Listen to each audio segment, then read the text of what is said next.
তৃণমূলের যুব সংগঠনের রদবদল হচ্ছে তা কার্যত স্বীকার করে নিলেন শাইনি ঘোষ। দ্য ওয়ালি এই খবর প্রথম ব্রেক করে।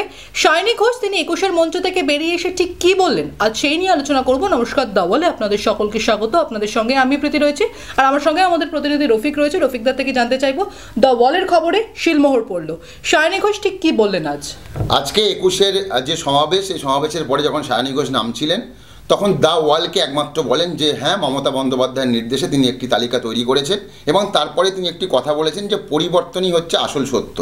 অর্থাৎ সেখান থেকে পরিষ্কার যে আগামী দিনে বা খুব তাড়াতাড়ি যুব সংগঠনে একটা বড় রদবদল আসছে। আমরা শনিবার দিনকে যে খবর ব্রেক করেছিলাম সেখানে আমরা লিখেছিলাম একটি অনুষ্ঠানে মমতা বন্দ্যোপাধ্যায় শাইনি ঘোষকে বলেছেন যে রাজ্যের সব জেলার যুব সভাপতি কারা হবেন বিভিন্ন জেলায় সেইটার একটা প্রাথমিক তালিকা তৈরি করতে। শাইনি ঘোষ সেই তালিকা ইতিমধ্যে তৈরি করে ফেলেছেন। সেই খবর কিন্তু গতকাল আমরা দ্য ওয়ালে লিখেছিলাম এবং আমাদের ভিডিওর মাধ্যমে সেই বিষয়টা আলোচনা করেছিলাম। আজকে কার্যত যুব সভানেত্রী শাইনি ঘোষ তিনি স্বীকার করলেন যে হ্যাঁ, মমতা বন্দ্যোপাধ্যায়ের নির্দেশে তিনি একটি তালিকা তৈরি করেছেন এবং সেই তালিকা অনুযায়ী কিছু পরিবর্তনও হতে পারে, কারণ মমতা বন্দ্যোপাধ্যায় শেষ সিদ্ধান্ত নেবেন এ কথাও তিনি জানিয়েছেন অভিষেক বন্দ্যোপাধ্যায়ের সঙ্গে আলোচনা। অবশ্যই। তো সেই জায়গা থেকে গতকালকে আমরা বলেছিলাম যে কেউ যদি মনে করেন যে মমতা বন্দ্যোপাধ্যায় তালিকা চেয়েছেন মানে মমতা বন্দ্যোপাধ্যায়ের কথা মতোই সমস্ত জেলায় যুব সভাপতি হবে, অভিষেক বন্দ্যোপাধ্যায়ের সঙ্গে আলোচনা করবেন না তা নয়, কিন্তু অভিষেক বন্দ্যোপাধ্যায়ের সঙ্গে আলোচনা করেই এই কোন জেলায় কে যুব সভাপতি হবে সেই যুব সভাপতির তালিকা চূড়ান্ত হবে। আজকে শাইনি ঘোষ যে মন্তব্য করলেন আজকে দ্য ওয়ালের প্রশ্নে, এবং সেখান থেকে পরিষ্কার যে বিষয়টা আমরা লিখেছিলাম এবং ভিডিওর মাধ্যমে বলেছিলাম সেটাই হতে চলেছে এবং এখন সময়ের অপেক্ষা। এখন যে বিষয়টা গতকালকে আমরা বলেছিলাম যে কেন এই পরিবর্তন, তার কারণ হচ্ছে লোকসভা নির্বাচন ফলাফল তৃণমূল কংগ্রেস যথেষ্ট ভালো ফল করেছে, 29টা আসন পেয়েছে, বিজেপি 18 থেকে নেমে গেছে 12-তে।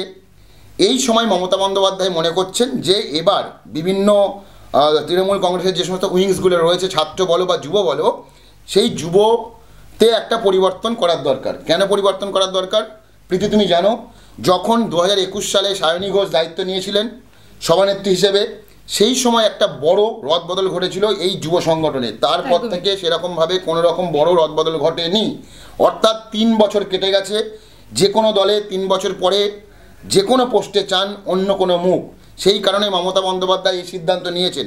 শুধু এটা নয়, মমতা বন্দ্যোপাধ্যায় সবসময় গ্রাউন্ড রিপোর্ট রাখেন, কে কী করছেন, কার কী কাজ, কার বিরুদ্ধে কী অভিযোগ, এই খবরগুলো কিন্তু তিনি রাখেন। এবং সেই জায়গা থেকে যে সূত্র মারফত আমরা খবর পাচ্ছি তার দুটো আরও কারণ রয়েছে। এক হচ্ছে যারা এই মুহূর্তে বিভিন্ন জেলা সভাপতি তাদের মধ্যে কেউ ইনঅ্যাক্টিভ হয়ে গেছে, কাজ করছেন না, পাশাপাশি তাদের বিরুদ্ধে অভিযোগও রয়েছে। এবং যে বিষয়টা প্রথমেই বললাম যে 3 বছর হয়ে গেছে, সব মিলিয়ে এখন মমতা বন্দ্যোপাধ্যায় মনে করছেন যে পরিবর্তন করা দরকার, রদবদল করা দরকার। সেই কারণেই তিনি শাইনি ঘোষকে নির্দেশ দিয়েছিলেন যে একটা তালিকা পাঠানোর জন্য। এবং গতকালকে আমরা বলেছিলাম প্রীতি যে ওই তালিকা কিন্তু চূড়ান্ত নয়। তুমি দেখো আজকে শাইনি ঘোষও তাই বললেন যে একটা তালিকা তৈরি করা হয়েছে, শেষ পর্যন্ত কী সিদ্ধান্ত নেবেন তা দলনেত্রী নেবেন, মমতা বন্দ্যোপাধ্যায় নেবেন অভিষেক বন্দ্যোপাধ্যায়ের সঙ্গে আলোচনা করে। অর্থাৎ পরিবর্তন যে হচ্ছে, রদবদল যে হচ্ছে তা কিন্তু এখন পরিষ্কার। একদমই রফিকদার, শাইনি ঘোষ ২১-এর মঞ্চ থেকে বেরিয়েছে ঠিক কি বললেন শুনে নেব। পারফরম্যান্স আমরা রিভিউ করছি, যদি চেঞ্জের প্রয়োজন হয় আমরা চাই তাড়াতাড়ি কাজটা করে রাস্তা দেখাও চালু করে দেবে। Change is the only constant thing. রফিকদা, আমরা শুনলাম শাইনি ঘোষ ঠিক কি বললেন। অভিষেক বন্দ্যোপাধ্যায়ও ২১-এর মঞ্চ থেকে ইঙ্গিতপূর্ণ মন্তব্য করলেন, এই নিয়ে তুমি কি বলতে চাও? আজকে অভিষেক বন্দ্যোপাধ্যায় কি বলেছেন কেউ বলছিলেন যে 1.5 মাস আমি বিরতি নিয়েছি, কিন্তু আমি এই 1.5 মাসে বা এই সময়ের মধ্যে পর্যালোচনা করেছি, এর ফল আপনারা 3 মাসের মধ্যে পাবেন এবং আমি যা বলি সেটা করে দেখায়। এখান থেকে একটা বিষয় পরিষ্কার যে রদবদল কিন্তু আসন্ন। যারা লোকসভার সময় কাজ করেননি তাদেরকে সেই সমস্ত পদে রাখবেন না অভিষেক বন্দ্যোপাধ্যায়, মমতা বন্দ্যোপাধ্যায়রা, সেটা কিন্তু আজকে পরিষ্কার হয়ে গেছে। তিনি আজকে বলেছেন চেয়ারম্যান, প্রধান যে সমস্ত এলাকায় বা তার এলাকায় লিড কেন কম হয়েছে সেই বিষয়টা নিয়ে কিন্তু তিনি পর্যালোচনা করবেন এবং সেরকম হলে তাদেরকেও কিন্তু রেয়াত করবেন না। অর্থাৎ বলতে পারো যে একটা বড় পরিবর্তনের দিকে যাবে তৃণমূল কংগ্রেস তা আজকে অভিষেক বন্দ্যোপাধ্যায়ের যে মন্তব্য তা থেকে পরিষ্কার। এবারে যে বিষয়টা আমরা শুনলাম, সায়নী ঘোষ যেমনটা বললেন, সেখান থেকেও পরিষ্কার যে যুব সংগঠনেও পরিবর্তন ঘটছে।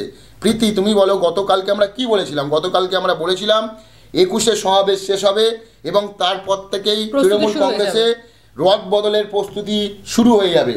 আজকে অভিষেক বন্দ্যোপাধ্যায় সেই বিষয়টা মঞ্চ থেকে বুঝিয়ে দিলেন। পরবর্তী সময় সায়নী ঘোষ একমাত্র দ্য ওয়ালকে জানালেন যে হ্যাঁ, মমতা বন্দ্যোপাধ্যায়ের নির্দেশে তালিকা তৈরি করেছেন এবং পরিবর্তন হচ্ছে সেই বিষয়টা কার্যত স্বীকার করেছেন। এখন দেখার বিষয় কোন জেলায় কে যুব সভাপতি হন।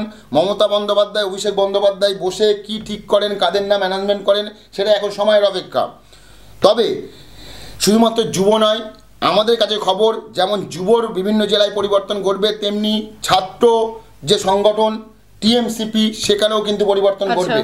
অর্থাৎ একটা বড় রদবদলের দিকে যাবে তৃণমূল কংগ্রেস। সেটা আর তোমার লুকানো বলা যাবে না, কারণ অনেকটা পরিষ্কার হয়ে গেল অভিষেক বন্দ্যোপাধ্যায়ের কথায় এবং সায়নী ঘোষ তিনিও আজকে কার্যত স্বীকার করলেন। এখন সব মিলিয়ে প্রীতি আমাদের দেখতে হবে যে এই রদবদল কবে ঘটে এবং যুব সংগঠনে কারা আসে, নতুন মুখ আসছে কিনা। অবশ্যই নতুন মুখ আসবে, কারণ মমতা বন্দ্যোপাধ্যায় সবসময় মনে করেন যে একটা সময়ের পরে নতুনদের সুযোগ দেওয়া দরকার। তো সেই জায়গা থেকে আমার মনে হয় এবারে যুব সংগঠনে বিভিন্ন জেলায় অনেক নতুন মুখকে আমরা দেখতে পাবো। প্রীতি, একদমই তৃণমূলের যুব সংগঠনে বড় রদবদল হয় কিনা সেদিকে আমাদের নজর থাকবে। আপনারা দেখতে থাকুন দ্য ওয়াল, কারণ খবর এখন এখানেই।